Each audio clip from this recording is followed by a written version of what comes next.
Alors les sèches, ouais, c'est une réflexion qu'on a eue en discutant ensemble avec donc le groupe Paysans de Nature. On a beau amener les chèvres dans une zone humide, il ne faut pas croire que la chèvre va pouvoir tout gérer toute seule, quoi.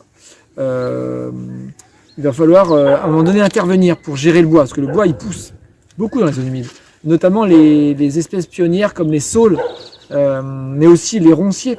Les chèvres les mangent, les écorcent, mais ne les empêchent pas d'avancer pour autant. Et l'idée, c'est de ne pas enlever la matière de la prairie, conserver un peu le principe du cycle de la matière, dans lequel la matière organique nourrit le sol, quoi. Donc il faut laisser cette matière organique sur place, idéalement. Donc pour la brûler, on ne peut pas la brûler et on ne veut pas la déplacer. Bah, qu'est-ce qu'il nous reste? Les haies sèches. Les haies sèches, sans mettre la solution idéale. Et en plus, on en revient encore à la biodiversité. Ça peut être un support intéressant pour la biodiversité, puisque c'est un habitat potentiel pour plein d'espèces. Oiseaux, mammifères, insectes, peut-être même batraciens.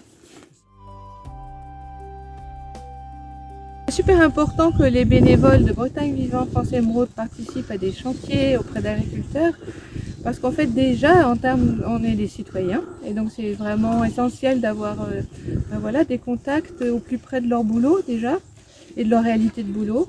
Et puis pour nous, ces chantiers-là, c'est surtout des chantiers de conservation et de restauration de la biodiversité.